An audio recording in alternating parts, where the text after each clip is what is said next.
नमस्ते आदरणीय दर्शकबिन। भक्तपुरको हनुमन्ते बढेर धेरै माथि आइसकेको छ। सायद यस्तै पानी परिरह्यो भने आज रातभरिमा भक्तपुरको हनुमन्ते बस्तीतिर पस्ने अवशेष छ। होचो ठाउँमा चाहिँ पसिसकेको अवस्था पनि छ। मध्यपुर नगरपालिका र सूर्यविनायक नगरपालिका बीचबाट बग्ने यो हनुमन्ते खोला हो। लगभग माथि बिटमा आउनलाई 2 फिट मात्र बाँकी छ।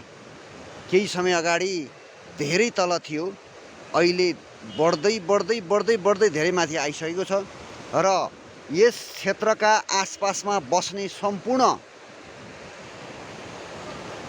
जनमानवभावहरू तपाईहरू सतर्कता अपनाउनु होला। कोही टहरमा बस्नुभएको छ भने पनि सरेर अलि पर जानु होला। टहरोसहित बगाएर ल्याएको पनि सम्भावना देखिएको छ। गाडी कुदाइरहेका छन् साथीहरू, कोही यताबाटै खाल्टो न साल्टो भनेर ड्याङ गाडी लिएर आएका छ। को हो पनि यो मान्छे चिनिएको छैन। गाडी भव्य तरिकाले कुदाएर ल्याएको छ। र आदरणीय दर्शकबिन, खोला हेर्ने साथीभाइहरू छाता ओढेर खोला बढ्दैछ भनेर पिर मानेर उभिएर छेउमा बसिरहनु भएको छ। यहाँबाट हेर्दै गर्दा पारिपट्टि मासु पसलहरू पनि खुल्ला छन्।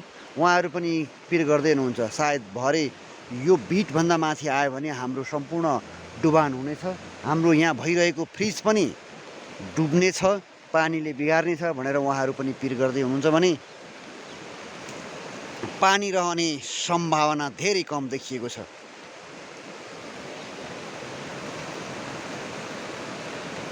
यो पानी लगभग 90 घन्टा आउँछ भन्ने अनुमान गरिएको छ।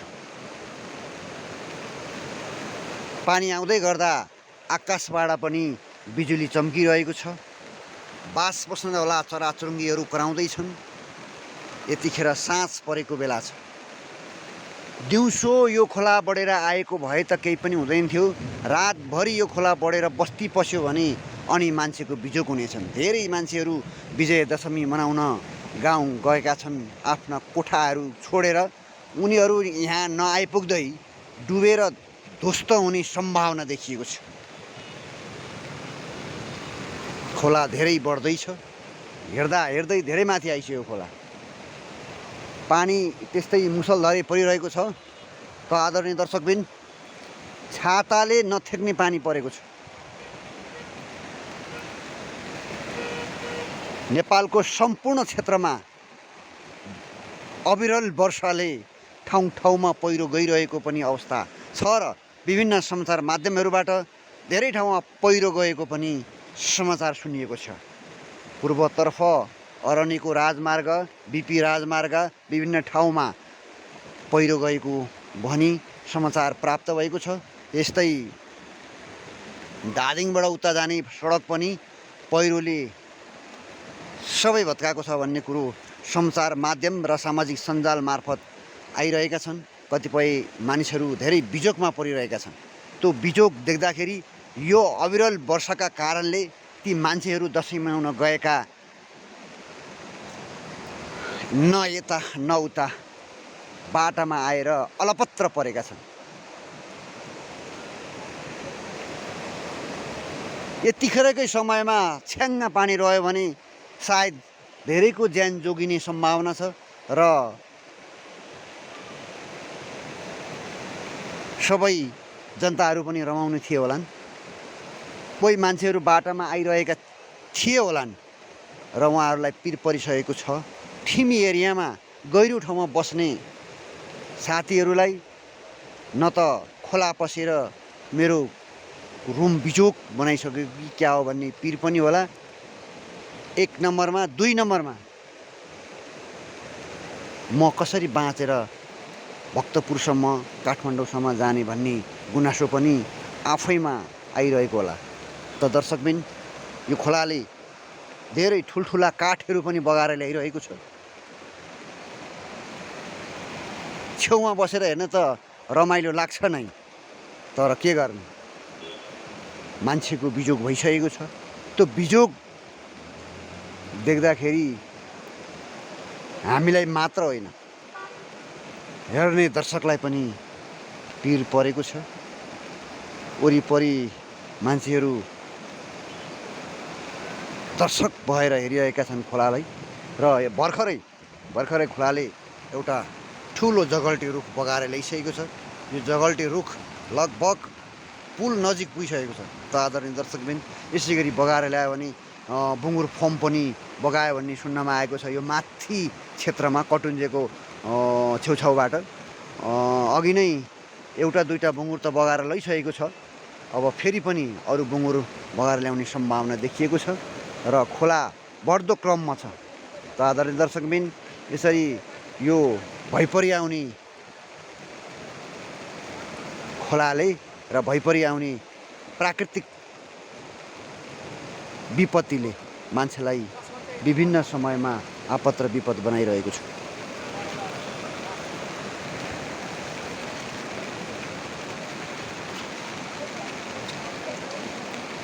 देशमा भ्रष्टाचार मौलाउनु, धर्म छोड्नु, हिन्दू धर्म मास्नु, यो प्राकृतिकले पनि सराप्न थालेको छ। किनकि पूर्वकालदेखि मान्दै आएको धर्म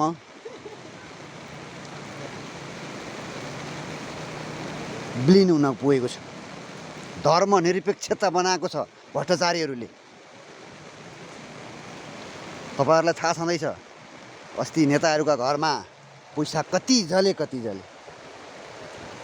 50 वर्ष देश चल्ने पैसा जलेका छन्। तपाईँहरू र हामीहरूको आँखामा छारो हालेर सर्वहारा जनताहरूको नेतृत्व गर्ने भन्ने नेताहरूको घरमा सायद तपाईँहरूले देखिसक्नुभयो होला। फेरि पनि तिनीहरूलाई भोट हाल्दै हुनुहुन्छ भने विचार गर्नु होला।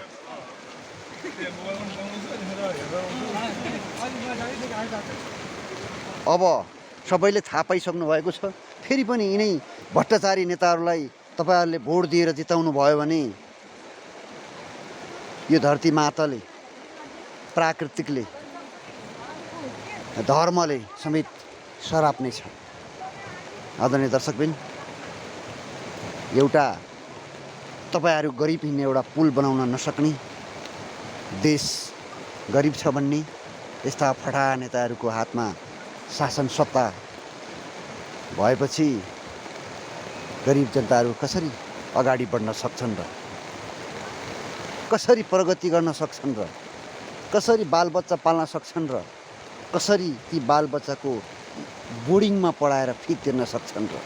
भ्रष्टाचारी नेताहरूका छोराछोरी के नेपालमा छन् र कोही अमेरिका, अस्ट्रेलिया, जापान, स्विजरल्यान्ड यस्ता देशमा भएका छन् कि तिनीहरू हिजोका दिनमा, अस्तिका दिनमा हात्ती छाप चप्पल पड्काउँदै भ्यालीमा पसेका थिए। आज तिनै भए खरबौँपति। एक दिन फटाकोलाई आँखा अगाडि देखिन्छ भन्थे, फटाहरूलाई पक्का पनि तपाईँहरूले विचार गरिसक्नु भएको छ, देखिसक्नु भएको छ। खोलो अत्यन्तै ठुलो भएर आइरहेको छ। आज राति बस्ती पस्छ नै यो खोलो भव्य रूपले अझ बढ्दै पुल छुन आँटिसकेको छ खोलाले। अब हनुमन्ते खोलो त यति ठुलो छ भने उता मनौरा खोलो त्यस्तै छ। विभिन्न ठाउँमा काठमाडौँ उपत्यकामा तपाईँको जलमग्न भएर कतिको बस्ती डुबाइसकेको छ। बस्तीमा पानी पसेर गाडी मोटरसाइकलहरू गुड्न नसक्ने अवस्थामा पुगेका छन्। यो बिजोग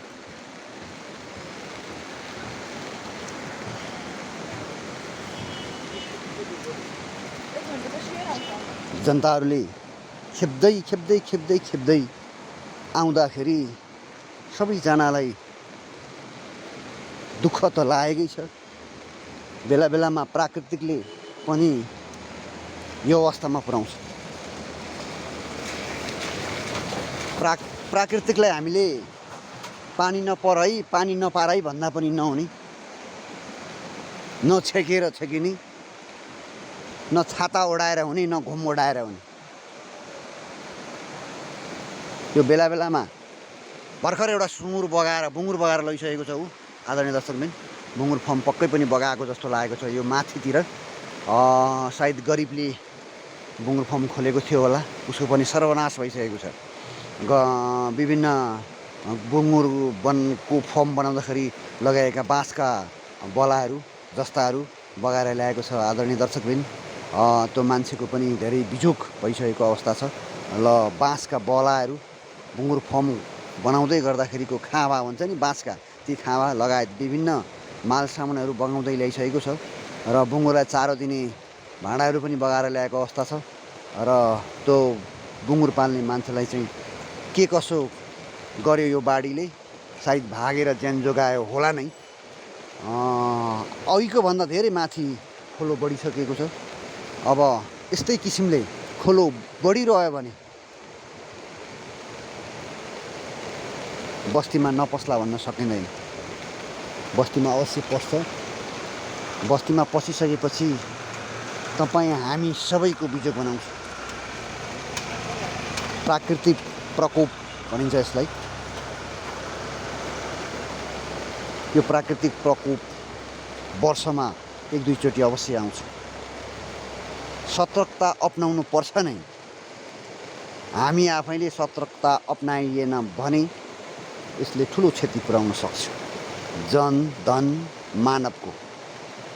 हस्त आदरणीय दर्शकबिन, तपाईँहरू पनि यो बाढीले बगाएर ल्याएका विभिन्न सामान लगायत खोलो बढ्दैछ भन्ने कुरो थाहा पाइसक्नु भएको छ र हेर्दै पनि हुनुहुन्छ होला। सबै जनताहरू सुखी रहन्, कसैको जीवनमा आपद विपद नपरोस्। धन्यवाद।